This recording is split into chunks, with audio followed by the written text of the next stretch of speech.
বাংলাদেশে প্রতিদিন ঘটে যাওয়া গুরুত্বপূর্ণ ঘটনা ও সাম্প্রতিক নানা তথ্য নিয়ে আলোচনা ও বিশ্লেষণে টিভিএন 24 নিউজ নেটওয়ার্কের নিয়মিত আয়োজন আলোচনায় বাংলাদেশ অনুষ্ঠানে দর্শক আপনাদের স্বাগত জানাচ্ছি। আমি আশফাক আহমেদ। আজকের অনুষ্ঠানে আমাদের সাথে অতিথি হিসেবে যুক্ত আছেন ডাক্তার সাজেদুল হক রুবেল, সম্পাদক কেন্দ্রীয় কমিটি সিপিবি, এবং আমাদের সাথে যুক্ত হবেন অ্যাডভোকেট আলী নাসের খান, যুগ্ম মুখ্য সংগঠক, উত্তরাঞ্চল জাতীয় নাগরিক পার্টি। আপনাকে স্বাগত জানাচ্ছি আলোচনায় বাংলাদেশ অনুষ্ঠানে। সাজেদুল হক রুবেল, আলোচনা শুরু করার আগে আমি কয়েকটি তথ্য একটু তুলে ধরি ছোট করে, তারপরে আপনার সাথে আলোচনা শুরু করব। প্রথমে যে তথ্যটি তা হচ্ছে বিএনপির ভারপ্রাপ্ত চেয়ারম্যান তারেক রহমান বলেছেন, আওয়ামী নেতাদের পৈশাচিক দমন পীড়ন ছিল এজিদ বাহিনীর সমতুল্য। শনিবার পবিত্র আশুরা উপলক্ষে দেয়া এক বাণীতে এই কথা বলেন তিনি। বাণীতে আর অনেক কথাই রয়েছে, তার একটি অংশ আমি একটু তুলে ধরছি। বাণীতে তিনি বলেন, গত 16 বছরে পতিত আওয়ামী ফ্যাসিস্ট সরকার সব ভাওতাবাজির নির্বাচন, মানুষের ভোটাধিকার হরণ, গুম, বিচার বহির্ভূত হত্যা, সন্ত্রাস, হানাহানি ও দেশের টাকা বিদেশে পাচার সহ এক অবর্ণনীয় শোষণ ও জুলুমের রাজত্ব কায়েম করেছিল। বিএনপি চেয়ারপারসন বেগম খালেদা জিয়াকে মিথ্যা মামলায় ফরমায়েশি রায়ে সাজা দিয়ে কারারুদ্ধ রাখা এবং তাকে সুচিকিৎসা বঞ্চিত করে মৃত্যুর মুখে দাঁড় করানো হয়েছিল। বিএনপির ভারপ্রাপ্ত চেয়ারম্যান বলেন, দেশ ছেড়ে পালিয়ে যাওয়া নিষ্ঠুর আওয়ামী নেতাদের পৈশাচিক দমন পীড়ন ছিল এজিদ বাহিনীর সমতুল্য। এরপর যে তথ্যটি তা হচ্ছে জাতীয় নাগরিক পার্টির আহ্বায়ক নাহিদ ইসলাম বলেছেন, জুলাই ঘোষণাপত্র অবশ্যই সংবিধানে যুক্ত করতে হবে। জুলাই কোনো আবেগের বিষয় নয়, জুলাই আমাদের রাজনৈতিক ইশতেহার, আমাদের রাজনৈতিক গন্তব্য। জুলাইয়ের পথে আগামীর বাংলাদেশ পরিচালিত হবে। যারা জুলাইয়ের কথা সংবিধানে রাখতে চায় না তারা মুজিববাদের নতুন পাহারাদার। শনিবার এনসিপির জুলাই পদযাত্রা কর্মসূচির 5ম দিনে বগুড়া সাতমাথা রোডে মুক্তমঞ্চ এক পথসভায় তিনি এই কথা বলেন। নাহিদ ইসলাম বলেন, 24-এর গণঅভ্যুত্থানের পর নিরপেক্ষ আদালত, পুলিশ ও প্রশাসন নিশ্চিত করতে হবে। যদি কেউ সেই পুরনো কাঠামোতে ফিরে যেতে চায় তার পরিণতি সেই মুজিববাদী দোসরের মতো হবে। আরেকটি তথ্য তা হচ্ছে জঙ্গি সংগঠন আইএসের সাথে সংশ্লিষ্টতার অভিযোগে মালয়েশিয়ায় যে 36 বাংলাদেশিকে আটক করেছে তাদের বিষয়ে তদন্তে মালয়েশিয়া কর্তৃপক্ষকে পূর্ণ সহযোগিতা করবে বাংলাদেশ। শনিবার পররাষ্ট্র মন্ত্রণালয় এক সংবাদ বিজ্ঞপ্তিতে সরকারের অবস্থান ব্যক্ত করা হয়েছে। বাংলাদেশ আবারও সন্ত্রাসবাদ, সহিংস উগ্রবাদ ও জঙ্গিবাদের বিরুদ্ধে কঠোর অবস্থান পুনর্ব্যক্ত করছে বলেও পররাষ্ট্র মন্ত্রণালয় জানিয়েছে। সংবাদ বিজ্ঞপ্তিতে বলা হয়, আটক বা হেফাজতে থাকা ব্যক্তিদের মধ্যে 5 জনের বিরুদ্ধে মালয়েশিয়ার আদালতে আনুষ্ঠানিক অভিযোগ গঠন করা হয়েছে। বাকিদের বিষয়ে এখনো তদন্ত চলছে কিংবা তাদের মালয়েশিয়া থেকে ফেরত পাঠানোর প্রক্রিয়া চলছে। এই ছিল কিছু তথ্য। সাজেদুল হক রুবেল, আমি আপনার কাছে আসি। যেই বিষয়টি নিয়ে যেগুলো তথ্য দিচ্ছিলাম একটু ভিন্ন প্রসঙ্গে, প্রধান উপদেষ্টার প্রেস সচিব শফিকুল আলম বলেছেন, শেখ হাসিনার 15.5 বছরে টিভি বা নিউজ মিডিয়া ব্যর্থ ছিল। এটা নিয়ে অনেকে অনেক কথা বলছে। নতুন করে যখন আবার কেউ ব্যর্থ হয় সেই মেমোরি চাঙা দিয়ে ওঠে। এর ফলে অনেকে প্রোটেস্ট করেন, অনেকে মার্চ করেন, আপনারা তখন বলেন মব তৈরি হচ্ছে। এবং কদিন আগে ফেসবুকে তিনি লিখেছেন যে বর্তমান সময়ে যাকে অনেকেই মব হিসেবে দেখছেন তা আসলে সাংবাদিকতার ব্যর্থতার ক্ষেত্রে উদ্ভূত একটি প্রেশার গ্রুপ। গত 15 বছরে জনগণের ন্যূনতম নাগরিক স্বাধীনতা রক্ষিত না হওয়ায় এবং শীর্ষ সাংবাদিকদের পক্ষপাত দুষ্ট অবস্থানের কারণে এই গ্রুপ গঠনের পটভূমি তৈরি হয়েছে। সাজেদুল হক রুবেল, প্রেস সচিব যেমনটা বলছেন যে আসলে বাক স্বাধীনতা ছিল না, অথবা সংবাদ মাধ্যম, গণমাধ্যম থেকে শুরু করে বিভিন্ন মাধ্যমে আসলে সত্য প্রকাশ হচ্ছিল না, অথবা তারা সঠিকভাবে কাজ করছিল না। এই কারণে এখন যা হচ্ছে এটিকে আসলে অনেকেই মব বলছেন, কিন্তু আসলে তা না, এটা আসলে তারা প্রোটেস্ট করছেন, মার্চ করছেন। এই ব্যাপারে আপনি কি বলবেন? ব্যাপারটা খুবই অদ্ভুত, খুবই অদ্ভুত ব্যাপার। আপনি মব নিয়ন্ত্রণ করতে পারছেন না, আপনি আইন শৃঙ্খলা পরিস্থিতি স্বাভাবিক করতে পারছেন না। এমন একটা পরিস্থিতিতে এর দায়ভার সংবাদ মাধ্যম এবং সাংবাদিকদেরকে দিয়ে দিলে এটা তো খুবই হতাশার একটা বিষয় হয়ে দাঁড়াচ্ছে। বরঞ্চ বলতে পারেন যে বিগত 15 বছরে আইন প্রয়োগকারী সংস্থা পুলিশের যে আচরণ ছিল জনগণের প্রতি, জনগণ পুলিশের কাছ থেকে কোনো গিয়ে সমাধান পায়নি। জনগণ দেখেছে যে শুধু 15 বছর বা 16 বছরের ব্যাপার না, ব্রিটিশ কলোনিয়াল সিস্টেমে তো এখানকার পুলিশ গড়ে তুলেছে। সেই পুলিশ বলা যায় জন্ম থেকেই, সে 100 বছর আগের থেকেই জনগণের সাথে পুলিশের সম্পর্কটা খুব একটা বন্ধুত্ব সুলভ ছিল না। স্লোগান আছে যে পুলিশ জনগণের বন্ধু, কিন্তু জনগণের বন্ধু পুলিশ কখনোই হয় নাই। বরঞ্চ বারবার দেখা গেছে জনগণকে দমন করতে, জনগণের ন্যায্য দাবির আন্দোলনকে দমন করতে থেকে শুরু করে সার্বিক বিভিন্ন বিষয়ে পুলিশ রাষ্ট্রের পক্ষে, পুলিশ শাসকদের পক্ষে ব্যবহৃত হয়েছে। সেটা কখনো ব্রিটিশ শাসকদের পক্ষে ব্যবহার হয়েছে, কখনো পাকিস্তানি শাসকদের পক্ষে ব্যবহার হয়েছে। বাংলাদেশের বিভিন্ন সময় যারা ক্ষমতায় এসেছেন তারা পুলিশকে পেটোয়া বাহিনীর মতো ব্যবহার করেছেন। সেই কারণে মানুষের পুলিশের উপর, আইনের উপর এবং আইন প্রয়োগকারী সংস্থা সমূহের উপরে মানুষের আস্থা কম, এটা ঐতিহাসিকভাবে কম। এর পাশাপাশি রয়েছে পুলিশের যে দুর্নীতি রয়েছে। মানুষ পুলিশের কথায় রয়েছিল যে বাঘে ছুলে 19 ঘা, পুলিশ ছুলে 80 ঘা বা 38 ঘা, এরকম একটা কথা আছে আর কি, যে বাঘের চেয়েও ডেঞ্জারাস, পুলিশের কাছে যায় না সমস্যা নিয়ে, তো পুলিশের কাছে গেলে প্রবলেম সলভ হবে না, আরো তুমি বিপদে পড়ে যাবে। সেই কারণে আমরা দেখেছি নানা রকম মব হতে, অতীত মব হতে দেখেছি। গণপিটুনিতে দেখা গেছে একটা পকেট মার, সে হয়তো 500 টাকা চুরি করেছে, সে 500 টাকা চুরি করার জন্য মানুষ তাকে গণপিটুনিতে মেরে ফেলেছে। এরকম মব বাংলাদেশে বিভিন্ন সময় ছিল। ছেলে ধরা অজুহাত দেখিয়ে বহু মানুষকে, ছেলে ধরা সন্দেহ দিয়ে এই দেশে বহুবার বহু মানুষকে, নারী এবং পুরুষ অনেককে অনেক সময় গণপিটুনিতে মেরে ফেলা হয়েছে। সেগুলো মব লিঞ্চিং, সেগুলো অবশ্যই মব লিঞ্চিং। তবে এই মব লিঞ্চিং বলেন, গণপিটুনি বলেন, এইটা একটি নতুন রূপ ধারণ করেছে এই সময়কালে, এটাকে নতুন রূপ ধারণ করেছে। এটি প্রথম দিকে ধরেন আপনার 5, 6, 7, 8 আগস্ট পর্যন্ত এটা একটা নানা রকম বিষয় ছিল, কারণ একটা রক্তক্ষয়ী গণ অভ্যুত্থানের মধ্য দিয়ে হচ্ছে গিয়ে বিগত সরকারের বা স্বৈরাচারী সরকারের পতন ঘটেছে, এবং সেটার একটা ধারাবাহিকতা থাকতে পারে। কিন্তু এখন যেটা দেখা যাচ্ছে, এখন দেখা যাচ্ছে যে একসময় মব ছিল স্বতঃস্ফূর্ত, জুলাই আগস্ট অভ্যুত্থান শেষে মব ছিল সত্যি সত্যি স্বতঃস্ফূর্ত, এবং সেই সময়কার মব গুলোতে দেখবেন মানুষের অংশগ্রহণ ছিল খুব ব্যাপক। তখন হয়তো একটা জিঘাংসা থেকে, একটা গণক্ষোভ থেকে, একটা গণবিস্ফোরণ থেকে সেই মব গুলো তৈরি হতো। কিন্তু আজকের মব গুলো কিন্তু সেই ধরনের মব নয়, এবং এই মবকে জাস্টিফাইড করার যে চেষ্টা করছে সরকারের প্রেস উইং, সেটা অত্যন্ত নিন্দনীয়। এবং সেটাকে পুরোপুরি ভুল ব্যাখ্যা দিয়ে, সংবাদ মাধ্যমের উপর দায়ভার চাপিয়ে দিয়ে তিনি যা বলার চেষ্টা করছেন, এটি অত্যন্ত, আমি বলে মানে অবজেকশনেবল, অত্যন্ত তিনি হচ্ছে গিয়ে ভুল বলছেন এবং অন্যায় কথা বলছেন।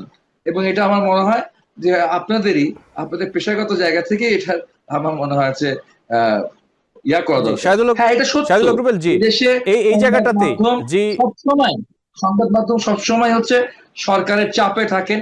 সংবাদ মাধ্যমের, গণমাধ্যমের স্বাধীনতা এদেশে প্রশ্নবিদ্ধ, এবং এদেশের কর্পোরেট মিডিয়া তার একটা আলাদা রাজনৈতিক লাইন থাকে, তার একটা দৃষ্টিভঙ্গি থাকে, সেই দৃষ্টিভঙ্গিতে সে চলে।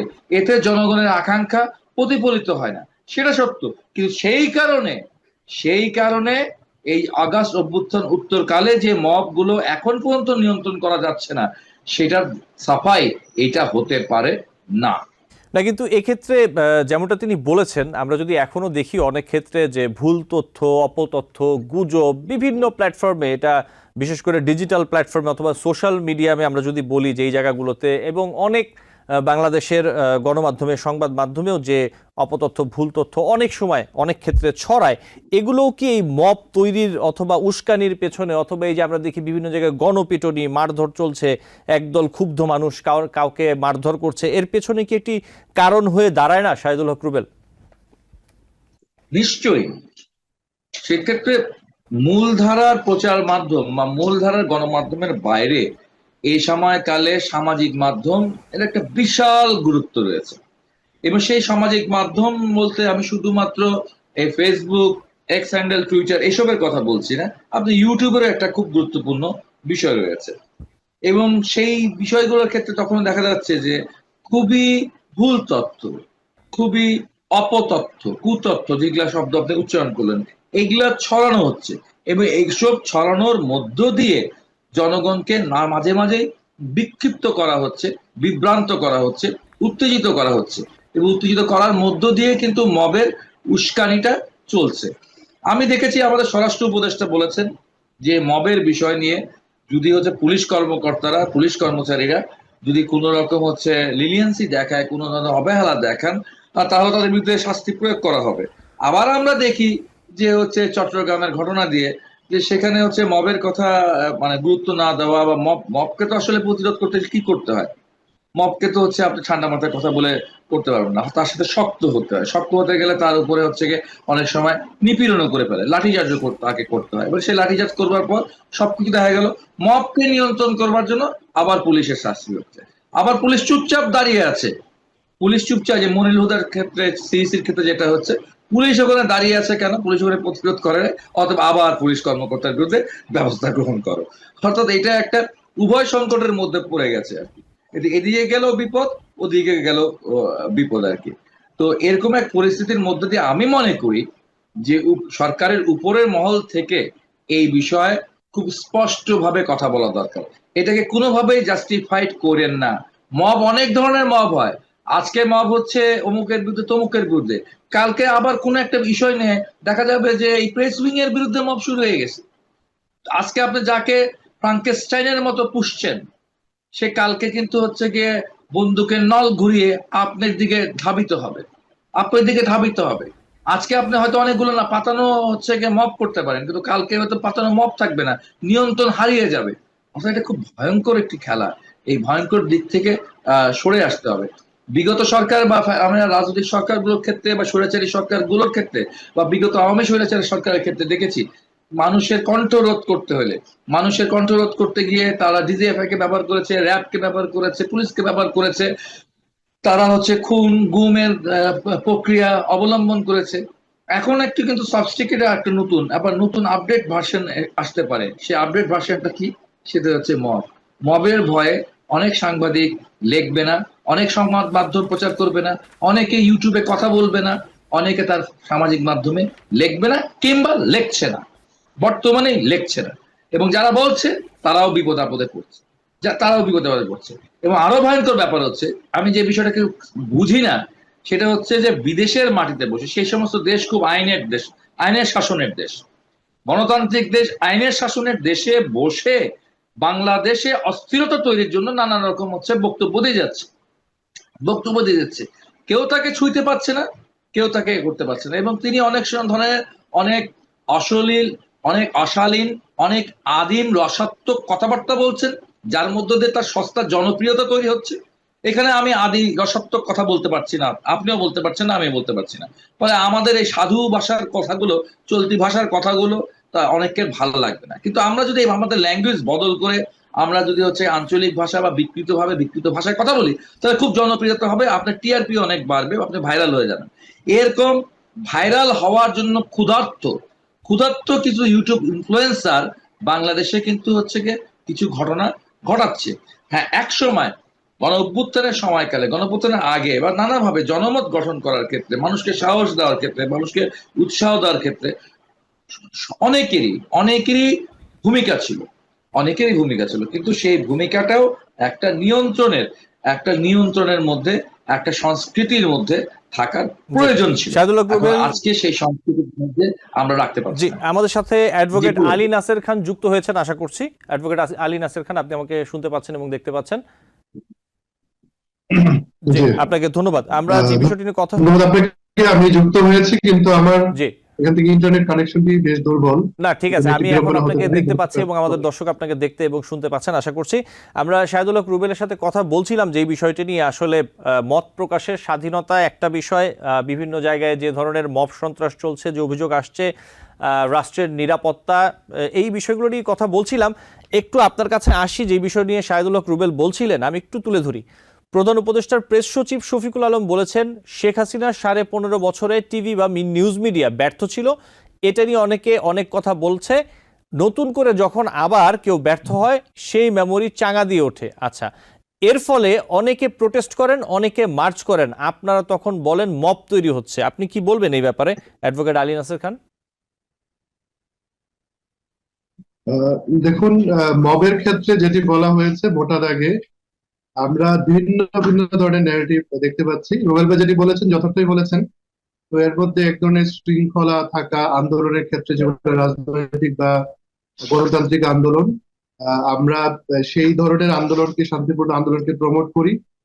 রাজনৈতিক সংগঠন বা সামাজিক সংগঠন বা জনগণ যদি কোনো কারণে ফুঁসে ওঠে, সেটি বহিঃপ্রকাশ ঘটানোর একটি প্রক্রিয়া রয়েছে। এটি আমরা বিভিন্ন দেশে বা আমাদের রাজনৈতিক কালচার ফলো করলেই সেটি হয়। কিন্তু আমরা বিভিন্ন জায়গায় মব বলতে যেটা বুঝি যে আইন হাতে তুলে নেওয়া, এই ধরনের ঘটনাগুলো অনেক ক্ষেত্রে নিজেদের স্বার্থ চরিতার্থ করা বা আইন শৃঙ্খলার অবনতি ঘটানো, এগুলো ঘটছে। তো আমি শফিক ভাইয়ের কথার সূত্র ধরে না বলে আমি একটু সামগ্রিকভাবেই বলছি যে দেখুন, টেলিভিশন মিডিয়া সম্পর্কে যেটি বলা হয়েছে গত রেজিমের সময়, সত্যি কথা যে আমরা যখন প্রাইম মিনিস্টারকে করা হয়েছে, সেগুলো তো গণমাধ্যমে আমরা মতামত প্রকাশ করবার ক্ষেত্রে অনেক ধরনের সেলফ সেন্সর দেখেছি। এবং যারা গণমাধ্যমে কথা বলেছেন তিনি রাজনীতিবিদ হন, অ্যাক্টিভিস্ট হন, লেখক হন বা অন্যান্য পেশায় যারা জড়িত থাকেন, তো প্রত্যেকের নিরাপত্তার একটা অসুবিধা ছিল। এটি তো গত 15-16 বছরে আমাদের মত প্রকাশের স্বাধীনতা এবং মিডিয়ার স্বাধীনতা এগুলো তো ভুলুণ্ঠিত হয়েছেই। তো কেমন ভাবে হয়েছে, একটি ফ্যাসিবাদী জামানায় বা যেখানে একটা রাষ্ট্র আকারে ফেল করা হয়, যে রাষ্ট্র যখন রাষ্ট্র আকারে ফাংশন করে না, তখন যে ধরনের ঘটনা ঘটে সেই সবগুলো আমরা দেখেছি। তো এখন 2024-এর গণ অভ্যুত্থানের পরে বাংলাদেশে যেটি হয়েছে যে একেবারে শীর্ষ নির্বাহী থেকে শুরু করে রাষ্ট্রের যিনি প্রধান নির্বাহী, সেখান থেকে শুরু করে মসজিদের ইমাম এবং আমাদের জনপ্রশাসন যারা রয়েছেন, পুলিশে অধিকাংশই দেশ থেকে পালিয়ে গিয়েছেন। এই যে শূন্যতা, সেই শূন্যতার পরে আমরা দেখেছি 5 আগস্টের পরে আইন শৃঙ্খলা পরিস্থিতি রক্ষা করবার ক্ষেত্রে সেনাবাহিনী এগিয়ে এসছেন, কিন্তু তাদের ট্রেনিংটা তো হচ্ছে আপনার পুলিশের করা ট্রেনিং না। এবং জনসাধারণ যথার্থভাবে চেষ্টা করেছে আমাদের জনগণের সম্পদ রক্ষা করা এবং আপনার জানমালের নিরাপত্তা দেওয়া, এটি সামষ্টিকভাবে বাংলাদেশের মানুষ চেষ্টা করছে। রাজনৈতিক দলগুলোকে আমরা মোটা দাগে আমরা দায়িত্বশীল ভূমিকায় দেখতে পেয়েছি। কিন্তু যে মবের কথা বলছি, সেগুলো কিন্তু এক ধরনের হয়েছে আন্দোলন আন্দোলন খেলার মধ্যে, যে আপনারা দেখেছেন যে আনসার কুয়ের মতো ঘটনা ঘটেছে, জুডিশিয়াল কুয়ের মতো, অ্যাডমিনিস্ট্রেটিভ কুয়ের মতো ঘটনা ঘটেছে। তখন কিন্তু জনগণ এগুলোকে প্রতিহত করতে গিয়েছে। এখন আমরা কোনটাকে জনপ্রতিরোধ বা গণপ্রতিরোধ বলবো, কোনটাকে মব বলবো, সেই ব্যাপারে আমাদের নিরপেক্ষতা বজায় রাখতে হবে। আমি খুব তাত্ত্বিক আলাপে যাব না বা তত্ত্ব দেওয়ার মতো লোক আমরা না। আমরা মাঠে ময়দানে থাকি বা নিজের প্রফেশনে আমি আইনজীবী হিসেবে বা অ্যাডভোকেট রাজনৈতিক আলী কর্মী নাসের খান, হিসেবে আমি আমি যেটি এই দেখেছি, জায়গায় একটু প্রশ্ন তো রাখি। সেই ক্ষেত্রে প্রত্যেকটি ঘটনা মব নয়। মবকে অনেকটা দিল্লির আমরা যে ন্যারেটিভ বা আওয়ামী ন্যারেটিভে আমরা ফেলতে দেখেছি।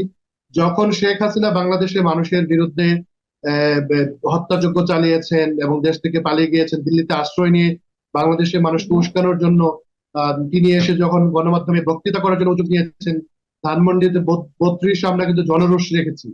সেই জনরোষকে আপনি মব বলবেন নাকি সেটিকে আপনি বলবেন যে না, গণমানুষের ভয়াবহ বিস্ফোরণ?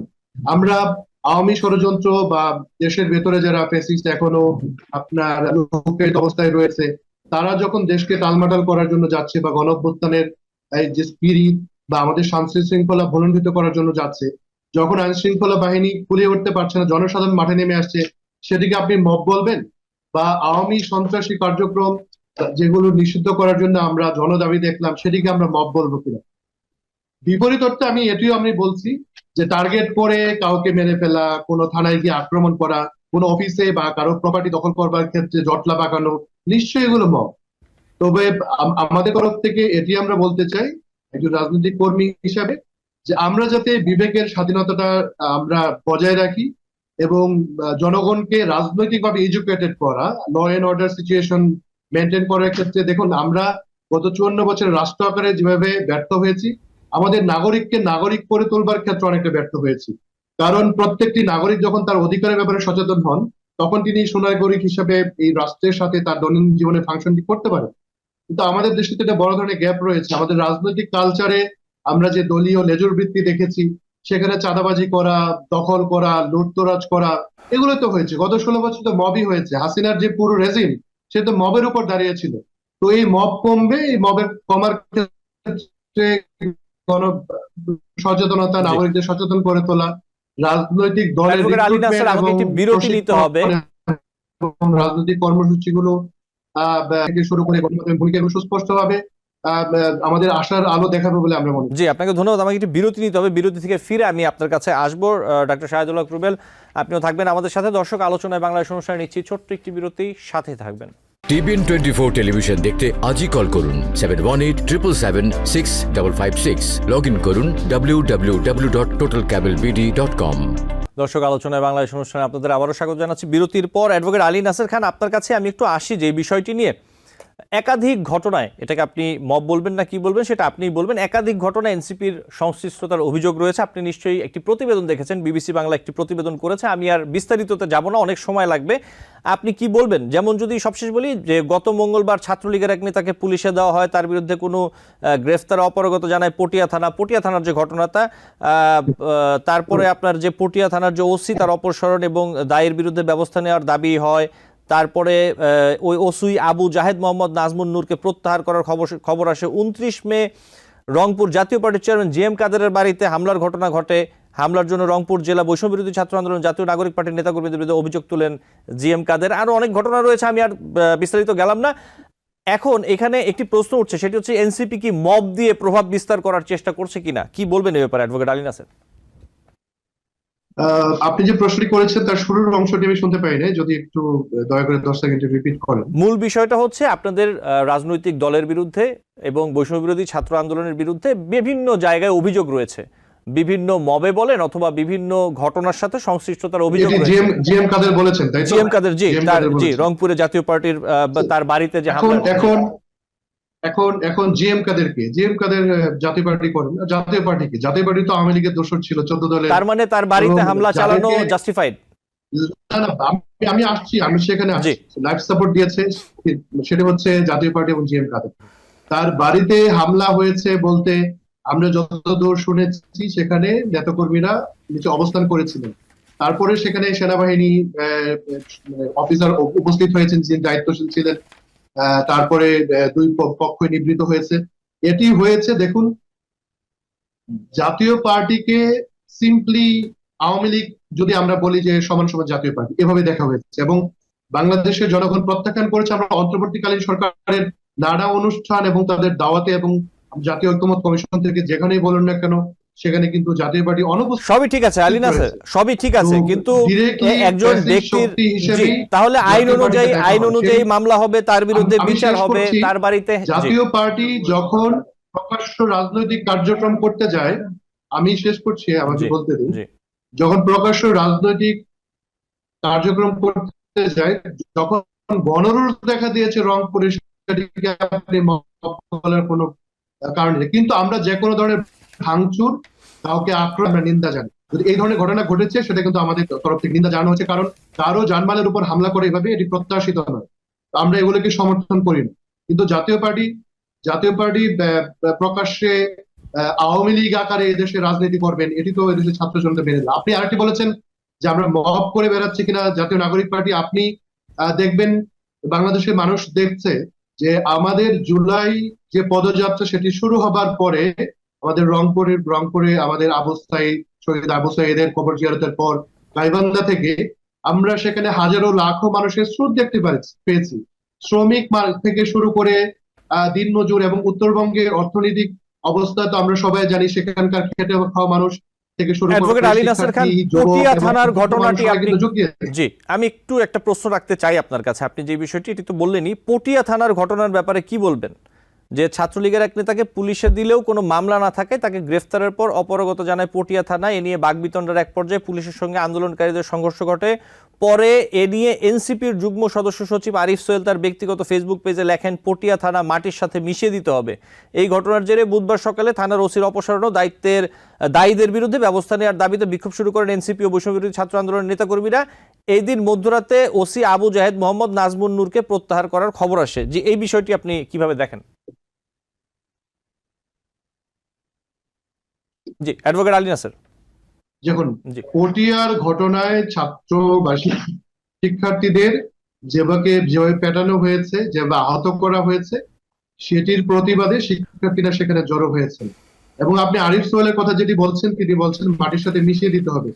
এই যে ক্ষোভ, এটাকে আপনার রেটরিক আকারে দেখতে হবে, এটাকে একটা অলংকার আকারে দেখতে হবে। রাজনীতিবিদরা কিভাবে কথা বলে, এই মাটির সাথে ভুলিয়ে মিশিয়ে দেওয়া মানে এই পুলিশকে এমন ভাবে সংস্কার করা যাতে করে তারা জনগণের জন্য পুলিশিং বা জনমাধ্যম পুলিশিং করতে পারে। দেখুন, সবচেয়ে বড় যে ব্রুটালিটি চালিয়েছে, আমরা যে জেনোসাইডটি দেখলাম বাংলাদেশে জুলাই অগাস্টে, বা ক্রাইমস এগেইনস্ট হিউম্যানিটি, তার নেতৃত্ব কারা দিয়েছে? পুলিশ বাহিনী দিয়েছে। এবং সবচেয়ে নিন্দনীয় যেটি নিয়ে কোনো বড় রাজনৈতিক দল কথা বলে না, এই খুনি এবং সরাসরি গণহত্যা যারা চালিয়েছে সেই সমস্ত পুলিশ অফিসাররা এখনো পুলিশে আসীন রয়েছেন, এবং ন্যূনতম তাদের পোশাক পরিবর্তন থেকে শুরু করে তাদের কোনো কিছু আনয়ন করানো হয়নি। বিভিন্ন জায়গায় আমরা দেখেছি পুলিশ জনগণের উপর চড়াও হচ্ছে। তো সেই পুলিশকে যখন বলা হয় রেটরিক্যালি মাটির সাথে মিশিয়ে দেওয়া হবে, সেটি বুঝতে হবে যে তাদেরকে আমূল সংস্কার করা এবং তাদের যে মুজিববাদী বা তাদের যে এই আওয়ামী লীগের চরিত্র, পুলিশ লীগের চরিত্র, সেই চরিত্র তো পাল্টাতে হবে। সেটি আরিফ সোহেল তো দায়িত্বশীল নেতা। আরিফ সোহেলকে এই কথা আমরা দেখেছি যে আরিফ সোহেল গিয়ে সে মব ভায়োলেন্স করেছেন বা কারোর উপর চড়াও হয়েছেন বা তার বিরুদ্ধে কোনো ফৌজদারি মামলা রয়েছে। তো এটাকে আমরা যাতে একটি রেটরিক আকারে দেখি, আমরা পুলিশের পক্ষ থেকে একটা দায়িত্বশীল ভূমিকা পালন করি। তারা আমাদের যে আইন কানুন রয়েছে সেই আইন কানুন যে নিরপেক্ষতার সাথে পুলিশিং করবেন। তো থানাতে তো জনগণই যাবেন।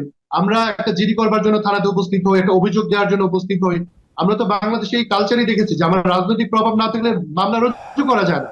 এমনকি অনেক ক্ষেত্রে দেখুন যে পুলিশ এ ধরনের তৎপরতা চালায় যে আপনার যেটা আমলযোগ্য অপরাধ না সেই ক্ষেত্রে তারা এটা আমলযোগ্য বানিয়ে, আমরা পুলিশকে তো দেখেছি যে পকেটে ইয়াবা ঢুকিয়ে সে মামলা রুজু করে দিতে এবং নানা হয়রানি করতে। যে পটিয়ার ঘটনা আপনি যদি বললেন, শিক্ষার্থীরা বা যে ধরনের সাধারণ মানুষ যদি সেখানে উপস্থিত হয় তাদের কথা মনোযোগ দিয়ে শোনা এবং তাদেরকে ওইভাবে ট্রিট করা, তাদেরকে বুঝিয়ে বলা, সেটা পুলিশের দায়িত্ব। কিন্তু মারমুখী হওয়া, আহত করা, এটি করলে পরে আন্দোলনকারী শিক্ষার্থী বা গণ অভ্যুত্থানে যারা নেতৃত্ব দিয়েছেন সেই সমস্ত শিক্ষার্থী সাধারণ মানুষরা তো জবাব চাবেনি। সেটি পটিয়াতে হয়েছে। শুধু পটিয়ে কেন, যদি পুলিশ সেই আওয়ামী ফ্যাসিস্ট আমলের চরিত্র পরিবর্তন না করে তাহলে জনগণ তো আবারও তাদের প্রতিরোধ করবে। আমরা এই জন্য বলেছি যে স্বাধীন পুলিশ তদন্ত কমিশন, স্বাধীন পুলিশ কমিশন এবং এই পুলিশের আমল পরিবর্তন চাই, যাতে করে পুলিশ পুলিশিং করতে পারে, জনগণ শান্তি শৃঙ্খলা রক্ষার্থে পুলিশকে যাতে সহযোগিতা করে। অ্যাডভোকেট আলী নাসের খান, আমি আপনার কাছে আরেকটি ঘটনা একটু তুলে ধরি। হ্যাঁ, এটি আপনাদের সংশ্লিষ্ট না, আরেকটি ঘটনা। চট্টগ্রাম বিশ্ববিদ্যালয়ের উপাচার্য অধ্যাপক মোহাম্মদ ইয়াহিয়া আক্তারের কক্ষে তার আসন ঘিরে দাঁড়িয়ে আছেন বেশ কয়েকজন শিক্ষার্থী। এটি যেভাবে একটি গণমাধ্যমে এসেছে, আমি তার একটি ছোট্ট অংশ বলছি। চলছিল বাগবিতণ্ডা। এ সময় কয়েকজন শিক্ষার্থীকে বলতে শোনা যায়, আপনি নিজ যোগ্যতায় বসেননি উপাচার্য পদে, আপনাকে আমরা বসিয়েছি, আপনি আমাদের কথা শুনতে বাধ্য। শিক্ষার্থীদের এই বক্তব্য আপনি কিভাবে দেখেন? আপনি সংবাদটি নিশ্চয় দেখেছেন অ্যাডভোকেট আলী নাসের। দেখুন, শিক্ষা প্রতিষ্ঠানগুলোতে যে কালচার, সেই কালচারে আমরা দলীয় ভাবে ভিসি নিয়োগ আমরা দেখেছি, কিন্তু ভিসি একজন শিক্ষক, তিনি একজন অ্যাডমিনিস্ট্রেটর। তো একজন শিক্ষকের সাথে একজন অ্যাডমিনিস্ট্রেটরের সাথে কিভাবে কথা বলা উচিত, আমাদের সমস্ত শিক্ষার্থীদের এগুলো মান্য করতে হবে, জানতে হবে। যে ঘটনার কথা বললেন, আমি সেটি সর্বাংশে পড়িনি, কিন্তু আমার নজরে এসছে। এই ধরনের ঘটনা যদি ঘটে থাকে আমরা নিশ্চয়ই নিন্দা জানাই, এবং এটি চলতে পারে না। একজন শিক্ষককে বা একটা বিশ্ববিদ্যালয়ের ভিসিকে এই ধরনের শব্দ প্রয়োগ করা যায় না। আমরা মাঠে ময়দানে যে ধরনের আন্দোলনে অংশ নেই, যে ভাষায় কথা বলি, শিক্ষা প্রতিষ্ঠানে সে ধরনের আমরা ভাষায় কথা বলতে পারি না। সেই আদবটুকু আমাদের মধ্যে থাকতে হবে। যদি কোনো ধরনের ব্যত্যয় ঘটে, অনেক সময় দেখা যায় শিক্ষক নিয়োগের ক্ষেত্রে অনেক ধরনের দুর্নীতি হয় এবং কর্মচারী নিয়োগের ক্ষেত্রে হয়, বিশ্ববিদ্যালয়ে বাজেট ব্যবস্থাপনা উন্নয়ন কাজে অনেক ধরনের বাদ প্রতিবাদ হয়। এখানে আমাদের ছাত্র সংসদ নেই, কিন্তু ছাত্ররা যেহেতু সচেতন, বিভিন্ন রাজনৈতিক দলের সাথে সংশ্লিষ্ট থাকে। যদি আমরা লেজুর ভিত্তিক ছাত্র সংগঠনকে সমর্থন করছি না, যেহেতু বাংলাদেশি কালচারে দলীয় ছাত্র সংগঠন রয়েছে, তাদেরকে অনেক বেশি সংযত হয়ে বিশ্ববিদ্যালয় বা শিক্ষা প্রতিষ্ঠানে আচরণ করা উচিত। আমরা এই ধরনের ঘটনা ঘটলে নিন্দা জানাই এবং সাথে সাথে এও বলি যে রাজনৈতিক দলগুলো যেন ক্যাম্পাসগুলোকে শান্ত রাখবার জন্য, সেগুলো সুষ্ঠু শিক্ষার পরিবেশ রাখবার জন্য দলীয় ভাবে বা দলীয় অনুগত ভিসি বা শিক্ষক নিয়োগ না করে, তাতে করে আমাদের বিশ্ববিদ্যালয়গুলি অনেক বেশি আর গণবান্ধব হবে। আমরা শিক্ষায় এবং গবেষণায় অনেক বেশি উন্নতি দেখতে পারবো। আমাদেরকে প্রত্যেক বছর বছর যখন বৈশ্বিক র্যাঙ্কিং হয়, সেখানে বাংলাদেশের বিশ্ববিদ্যালয়গুলোর যে তলানিতে পৌঁছে যাওয়া, সেগুলো নিয়ে হায় হতাশ করতে হবে। জি, ধন্যবাদ আপনাকে অ্যাডভোকেট আলী নাসের। নিশ্চয়ই আমি আপনার কাছে আসবো আবারও সময় পেলে। সাজেদুল হক রুবেল, চট্টগ্রাম বিশ্ববিদ্যালয়ের যে ঘটনাটি আমি বলছিলাম, আপনি নিশ্চয়ই দেখেছেন, এই ব্যাপারে কি বলবেন? এটা ধরুন, এটার সাথে আমি গণ অভ্যুত্থানকে সেই অর্থে রিলেট করতে চাচ্ছি না, এটা গণ অভ্যুত্থান রিলেট করতে চাচ্ছি না। যদিও ধরুন একটা স্বতঃস্ফূর্ত গণ অভ্যুত্থান একটা স্বতঃস্ফূর্ত গণ অভ্যুত্থানের কিছু বাই প্রোডাক্ট আছে। এটা বাই প্রোডাক্ট পৃথিবীর সব দেশেই ঘটে। ইভেন কি আমাদের 90-এর গণ অভ্যুত্থান, সে সময় আমরা স্কুল ছাত্র, সেখানে আমরা অংশগ্রহণ করেছি। তার পরবর্তীতে আমরা কিছু জিনিস লক্ষ্য করেছি, কিন্তু সেটা এতটা তীব্র না যতটা তীব্র এখন ঘটছে। আপনার হচ্ছে গণঅভ্যুত্থানের পরপরও বিভিন্ন শিক্ষা প্রতিষ্ঠানে আমরা দেখেছি যে শিক্ষকের গায়ে হাত দেওয়া বা শিক্ষককে অমর্যাদা করা। হ্যাঁ, এটা ঠিক যে শিক্ষকদের একটা বড় অংশ বা শিক্ষা প্রতিষ্ঠানের যারা মূল দায়িত্বে ছিলেন, অধ্যক্ষ, প্রাধ্যক্ষ বা প্রধান শিক্ষক, তারা অনেকেই ছিলেন হচ্ছে বিগত শাসক গোষ্ঠীর লেসপেন্সার ছিলেন তারা। কিন্তু তারপরেও একটা ছাত্র শিক্ষকের যে সম্পর্কের জায়গা, সেই ছাত্র শিক্ষকের সম্পর্কের জায়গাটা কিন্তু সেই মুহূর্তে দুর্বল হয়ে গেছিল। কিন্তু পরবর্তীতে আমরা দেখেছি এটার মধ্যে অনেক পরিবর্তন আমরা দেখেছি। এখন অনেক স্থিত হয়ে এসছে। স্থিত হয়ে আসলেও এখন হচ্ছে গিয়ে নানান বিষয় নিয়ে মাঝে মাঝে আমরা যখন ছাত্র রাজনীতি করেছি, ছাত্র নেতারা ছিলাম, আমরা হচ্ছে ভিসি, বিভিন্ন বিশ্ববিদ্যালয়ের ভিসির সাথে আমাদের বৈঠক হতো। কখনো কখনো আমাদের সেই বিশ্ববিদ্যালয় কমিটি বা সেই বিশ্ববিদ্যালয় আমাদের ছাত্র জোট ভিসির অফিসে ঘেরাও করত, কখনো তালা মারতো। এই বিষয়গুলো আমাদের ছিল সেই সময়, হচ্ছে আমাদের সময়কালেও ছিল, আমাদের আগেকার প্রজন্ম ছিল, আমাদের পরবর্তী প্রজন্মের মধ্যেও ছিল যে আমরা ভিসি অফিসে ঘেরাও করতাম। তো এটা থাকতো। কিন্তু এই যে বাক্য বিনিময় বা এই যে শব্দটি যে নিয়োগের ক্ষেত্রে, আসলে নিয়োগের ক্ষেত্রে ব্যাপারটি এরকম হচ্ছে কেন? দীর্ঘদিন ধরেই তো এই ব্যাপারটা দেখা গেছে যে সরকারে যে থাকে তাদের হচ্ছে গিয়ে অনুগ্রহে বা তাদের আগ্রহে হচ্ছে গিয়ে শিক্ষা প্রতিষ্ঠানের প্রধান নিয়োগ হচ্ছেন, বিশ্ববিদ্যালয়ের ভিসিরা নিয়োগ হচ্ছেন। আর এবারের ক্ষেত্রে যেটা ছাত্ররা দাবি করছে যে আপনাদেরকে আমরা নিয়োগ করেছি বা আপনাকে আমরা নিয়োগ করেছি, এই বিষয়টিতে হচ্ছে গিয়ে হতে পারে যে ছাত্র সমাজ বা সাধারণ ছাত্ররা আন্দোলন করে হচ্ছে পূর্ববর্তী হচ্ছে আওয়ামী লীগের তল্পি বাহকদেরকে প্রতিস্থাপন করেছেন, এবং সেই প্রতিস্থাপনের পর সেই পরিপ্রেক্ষিতে সে দাঁড়িয়ে হচ্ছে নতুন একজন এসে দায়িত্ব নিয়েছেন। কিন্তু তাকে এবার এটা এইভাবে ক্লেম করা যে হচ্ছে কি আমরা আপনাকে বসিয়েছি, আমাদের কথা শুনতে হবে, এটা আমার মনে হয় একটু অপরিপক্কতাই বটে আর কি। এটাকে জি। অপরিপক্কতা বটে, এবং নিয়মিত ছাত্র সংগঠন তো তার কার্যক্রমগুলো চালাতে পারেনি। নতুন নতুন অনেকেই ছাত্র আন্দোলনে আসছে, এই সময়কালে রাজনীতিতে যুক্ত হচ্ছে। ফলে তাদের হচ্ছে যে ট্র্যাডিশনাল যে ছাত্র রাজনীতির যে কালচারাল জায়গাটা ছিল শিক্ষকদের সাথে কথা বলবার, সেই জায়গাটা হচ্ছে এখনো তারা ধরতে পারেনি। তবে আমি আশা করি এই পরিস্থিতিগুলো কেটে যাবে, এই পরিস্থিতিগুলো কেটে যাবে। এটা স্থায়ী কোনো বিষয় না, একটা খুবই অস্থির একটা ভলাটাইল সময়ের মধ্য দিয়ে আমরা একটা যাত্রা পথে আছি আর কি। জি। একটা ট্রানজাইন্ট সিচুয়েশন, এখন শাহিদুল সিচুয়েশনটা রুবেল, কিন্তু স্টেবল সিচুয়েশন, একটা ট্রানজাইন্ট সিচুয়েশন। এই ট্রানজাইন্ট সিচুয়েশনটা নিশ্চয়ই হচ্ছে গিয়ে একটা নির্দিষ্ট সময়ের মধ্যে কেটে যাবে। তবে খুব দুঃখজনক যে বিষয় হচ্ছে সেটা হচ্ছে যে মবের যে কালচারটা আছে, সেই কালচারটা আমাদের কিন্তু চেঞ্জ হলো না প্রায় 11 মাস সময়ের দিকে। এবং এটার ক্ষেত্রে আমি মনে করি যে যারা হচ্ছে এই মবের মধ্যে আছে বা যারা বিক্ষুব্ধ মানুষ, বিক্ষুব্ধ জনতা, তাদের কাছে দায়ভার না দিয়ে যারা হচ্ছে এই মুহূর্তে হচ্ছে কি দেশের অন্তর্বর্তীকালীন সরকারের দায়িত্বে আছেন, যারা স্বরাষ্ট্র মন্ত্রণালয়ের দায়িত্বে আছেন, যারা স্বরাষ্ট্র উপদেষ্টা দায়িত্বে আছেন, তাদেরকে, যারা গ্রহণযোগ্য সাধারণ মানুষের কাছে, ছাত্র জনতার কাছে, সেই গ্রহণযোগ্য ব্যক্তিবর্গকে আমি খুব বেশি এই বিষয়গুলোকে অ্যাড্রেস করতে দেখি না। তারা কখনো বলে না যে আমরা সময়টাকে পাল্টে দিয়েছি, আমরা একটা দুঃসময়ের অবসান করেছি, এখন আসো আমরা আবার একটা দেশকে একটা আইনের শাসনের দেশে রূপান্তরিত করি, এখন আমরা আবার দেশকে একটা মুক্ত দেশ, মুক্ত মানবের মুক্ত দেশ হিসাবে গড়ে তুলি। এই যে বিষয়গুলো তাদেরকে এনকারেজ করার বিষয় হচ্ছে, সাধারণ মানুষকে এনকারেজ করার বিষয় হয়েছে, প্রতিবাদ করবার শাহিদুল বিষয় রয়েছে, রুবেল, প্রতিরোধ আমার হাতে করবার বিষয় সময় রয়েছে, একদম কম। বার্গেনিং হবে, জি। সবকিছু হবে। কিন্তু সেটা একটা একটা সুন্দর একটা সাবলীল প্রক্রিয়ার মধ্যে দিয়ে হবে।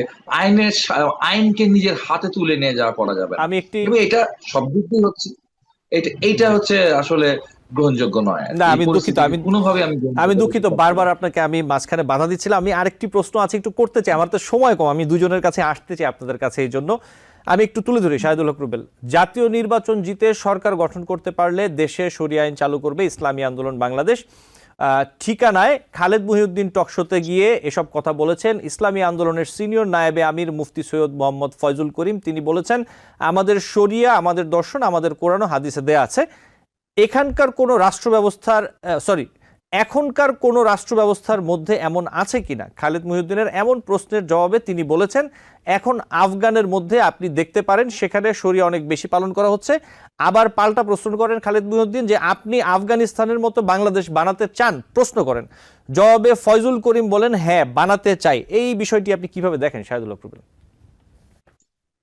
এটা তো একটু দ্বিচারিতা হয়ে যাচ্ছে। আমরা প্রায় 8-10 দিন ধরে জাতীয় ঐক্যমত্য কমিশনের মিটিং করছি। সেখানে এই বাংলাদেশের সংবিধান, এই সংবিধানের বিভিন্ন বিষয়ে সংশোধনী আনবার ক্ষেত্রে বিভিন্ন আর্টিকেলের বিষয় নিয়ে ইসলামী ঐক্য আন্দোলনের নেতৃবৃন্দ মতামত দিচ্ছেন এবং অনেক ক্ষেত্রে তারা আমাদের সাথে ঐক্যমতে রূপান্তরিত হচ্ছেন। এবং এই ঐক্যমতের রূপান্তরের মধ্য দিয়ে জাতীয় সনদের মধ্য দিয়ে আমরা যে হচ্ছে গিয়ে বাংলাদেশকে একটা পরিবর্তনের দিকে, একটা গণতান্ত্রিক বাংলাদেশ গড়ে তোলার ক্ষেত্রে একটি আধুনিক গণতান্ত্রিক বাংলাদেশ গড়ে তোলার জন্য, একটি বাসযোগ্য, সকলের জন্য বাসযোগ্য একটি বাংলাদেশ গড়ে তুলবার জন্য যে লড়াইটা লড়ছি বা সেই সংস্কারে একটা ঐক্যমত্যে আসার চেষ্টা করছি, এই টোটালি এই স্পিরিটের, এই জাতীয় ঐক্যমত কমিশনের যে স্পিরিট, যে ঐক্যমত কমিশনের মিটিং এ ইসলামী ঐক্য আন্দোলনের কখনো 2 জন, কখনো 3 জন নেতৃত্ব সারাদিন ব্যাপী অংশগ্রহণ করেন সারাদিন, এবং এখানে তারা হচ্ছে কি নানা রকম মতামত দেন, নানা বিষয়ে তারা সহমত প্রকাশ করেন। তাহলে এই সবকিছু কি ফোর্স নাকি? এই সবকিছু কি ফোর্স নাকি? আমরা একটা গণতান্ত্রিক বাংলাদেশের জন্য এই লড়াইটা লড়ছি। এই বাংলাদেশকে বরঞ্চ এটা তো মানে শেখ হাসিনার কথাকে, এটা হচ্ছে কি আমার মনে শেখ হাসিনার কথাকে জাস্টিফাইড করার চেষ্টা আর কি। শেখ হাসিনা একটা জুজু দেখাতেন জনগণের কাছে যে আমি যদি না থাকি তাহলে কিন্তু দেশটা হলো গিয়ে মানে তালেবানি দেশ হয়ে যাবে। এই যে ভয় শেখ হাসিনা বারবার আমাদেরকে দেখাইতেন, ওই ভয়টাকে আবার হচ্ছে গিয়ে জাস্টিফাইড করার চেষ্টা করছেন। তারা তো খুব বেশি দিন হয় নাই এই শেখ হাসিনার বিরুদ্ধে লড়াই সংগ্রামে আসছে। তারা তো ওই বরিশালের সিটি কর্পোরেশন নির্বাচনে মার খাওয়ার পর আওয়ামী লীগের হাতে, তারপর তারা আসছে আমাদের সাথে, আগে আমাদের সাথে আসে নাই। এই দীর্ঘ 15 বছরের যে লড়াই, বিশেষ করে 2011-12 সালে যখন কেয়ারটেকার গভর্নমেন্টকে বাতিল করে দিল, তখন থেকে যে আমরা একটা সুষ্ঠু নিরপেক্ষ নির্বাচনের জন্য তদারকি সরকারের আন্দোলন বা তত্ত্বাবধায়ক সরকারের আন্দোলনে নেমেছিলাম, গণতন্ত্রের জন্য আমরা নেমেছিলাম, সেই আন্দোলনে তারা সে সময় ছিল না। তারা প্রত্যেকটি জাতীয় পার্টির কথা বললেন 2024-এর আগে, তারা তো প্রত্যেকটি নির্বাচনে তারাও অংশগ্রহণ করেছে, তারাও অংশগ্রহণ করে জাস্টিফাইড করে দিয়েছেন। জাতীয় পার্টির সবচেয়ে বড় সমস্যা কি এখন মানুষ কেন খেপা বা এই এনসিপি কেন তাদের সাথে খেপা? কেন জাতীয় পার্টি হচ্ছে সকালে এক কথা বলতেন, রাতে এক কথা বলতেন, এই নানান রকম কথাবার্তা বলতে বলতে বলতে বলতে ঠিকই আবার নির্বাচনে গিয়ে অংশগ্রহণ করতেন এবং হচ্ছে মানুষকে হচ্ছে গিয়ে বিভ্রান্ত করতেন এবং একই সাথে এই হচ্ছে গিয়ে এই ভুয়া ইলেকশন গুলোকে জাস্টিফাইড করবার, লেজিমেটেড করবার চেষ্টা করতেন। এখন এই ধরনের যে কথাবার্তা, দ্বিচারী কথাবার্তা, একদিকে তিনি ঐক্যমত্য কমিশনার থাকবেন, আরেকদিকে তিনি হচ্ছে গিয়ে আরেকটি আলোচনা। আমাদের সময় শেষ। সংস্কারের জায়গাটা আমাদের শরিয়া আইন কায়েমের জন্য কোনো সংস্কার এখানে দেশে হচ্ছে না। এই দেশে হচ্ছে সকল মতামত, সকল হচ্ছে গিয়ে দর্শন, সকল ধর্ম, বর্ণ, জাতি, যারা এই বাংলার এই ভূখণ্ডের মানুষ, তাদের যে দীর্ঘ সময় ব্রিটিশ বিরোধী আন্দোলন, পাকিস্তান বিরোধী আন্দোলন, 71 এবং সর্বশেষ এই 2024-এ যে রক্তাক্ত গণঅভ্যুত্থানের মধ্যে যে স্পিরিট এসছে, সেই স্পিরিটকে ধারণ করে আমরা একটা হচ্ছে গিয়ে বাংলাদেশ বিনির্মাণ করতে চাই। এবং সেই বাংলাদেশ বিনির্মাণের সেক্ষেত্রে যদি আপনি এরকম বলে বসেন যে হচ্ছে আমি ভোট পাইলে এটা হবে, হ্যাঁ, জনগণের সিদ্ধান্ত নেবে। আমাদের সময় শেষ, আফগানিস্তান হবে না একটা সত্যিকারের বাংলাদেশ। আমাদের সময় একদম শেষ। অ্যাডভোকেট আলী নাসের সময় শেষ, তারপরও 30 সেকেন্ড আপনি যদি কিছু বলতে চান এই বিষয়ে, একদম ছোট করে, একদমই ছোট করে। আচ্ছা, অ্যাডভোকেট আলী নাসেরের সংযোগটি সম্ভবত কোনো সমস্যা হয়েছে। শাহিদুল হক রুবেল, আপনাকে ধন্যবাদ, এবং অ্যাডভোকেট আলী নাসের আপনাকেও ধন্যবাদ জানাচ্ছি যুক্ত হওয়ার জন্য এবং সময় দেওয়ার জন্য। আপনারা দুজনই ভালো থাকবেন, নিশ্চয়ই আপনাদের সাথে আবারও কথা হবে। আমাদের দর্শক আপনাদের মূল্যবান মতামত শুনতে পারবেন। দর্শক, আলোচনায় বাংলাদেশ অনুষ্ঠানে নিচ্ছি আজকের মতো বিদায় নিচ্ছি। সবাই ভালো থাকবেন।